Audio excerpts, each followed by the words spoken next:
হরে কৃষ্ণ। আত্মজ্ঞান লাভের পন্থা নামে একটি গ্রন্থ রয়েছে। সেই গ্রন্থতে বলা হয়েছে কুকুর বা মানুষের মতো কঠোর পরিশ্রম করার জন্য আমরা এই মনুষ্য জীবন পাইনি।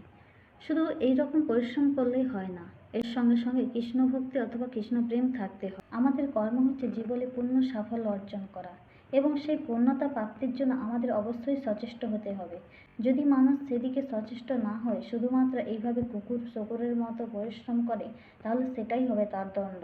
এখানে বলাই রয়েছে, কলিযুগের শেষ পর্যায়ে এক মুঠো অন্নের জন্য মানুষকে গাধার মতো পরিশ্রম করতে হবে। আর সেই অবস্থা তো ইতিমধ্যেই শুরু হয়ে গেছে।